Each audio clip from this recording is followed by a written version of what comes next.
केला एक ग्रुप आम्ही सध्या चालू आहे ग्रुप आम्हाला तोडगोळी सुरू आहे, त्याच्यामध्ये तुम्ही निवेदन दिलं आणि मागणी काय आहे? आम्हाला शासनाकडून याच्यावरती भरघोस मदत मिळण्याची अपेक्षा आहे. तर यावर्षी सन 2026मध्ये चालू हंगामामध्ये आंब्याचा मोहर खूप लागला, पण त्याची गळती एवढ्या खूप प्रमाणात झाल्यामुळे आंब्याला एकदम आंबे कमी लागलेले आहेत आणि त्याच्यामुळं आंब्याचं उत्पादन यावर्षी खूप कमी निघणार आहे. त्याच्यामुळं आमचा झालेला शेतकऱ्यांचा जो काही खर्च आहे तो आम्हाला मिळायला पाहिजे आणि तो निघण्याची पण यावर्षी गॅरंटी नाही आहे. त्याच्यामुळं आम्हाला शासनाने भरीव मदत मिळावी याच्यासाठी आम्ही कलेक्टर साहेबांना आज निवेदन देण्यात तात्काळ पंचनामे करून आम्हाला यावर मदत मिळावी यासाठी आम्ही आज निवेदन देण्यासाठी इथे या ठिकाणी आलेलो आहोत. कोकणामध्ये काय पंचनामे चालू झाले? हो, कोकणामध्ये पण या धर्तीवर मागेच पंचनामे सुरू झालेले आहेत. आता आमची पण सर्व शेतकऱ्यांची हीच मागणी आहे की आम्हाला त्या धर्तीवरच आम्हाला पण शासनाने मदत करावी आणि आम्हाला लवकरात लवकर तात्काळ पंचनामे करून आम्हाला मदत मिळावी हीच आमची अपेक्षा आहे. काही भागामध्ये झाले का सगळ्या जिल्ह्यातच अशी नाही, पूर्ण जिल्ह्यामध्ये सगळं वातावरणाच्या एवढं बदलामुळं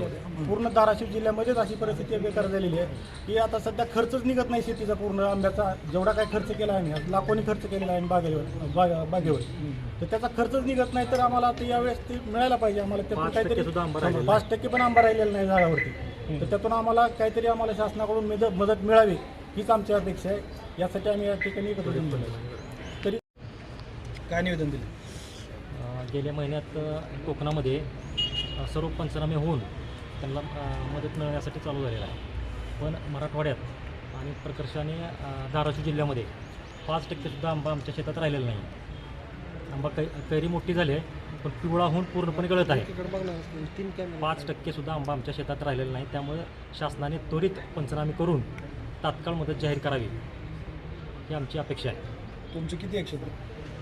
माझ्यात 2 एकर क्षेत्र आहे.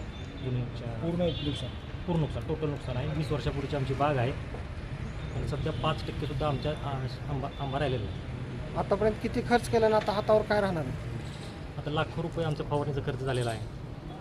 तरी आता सध्या तरी काहीच आमच्या हातात राहत नाही. ओके.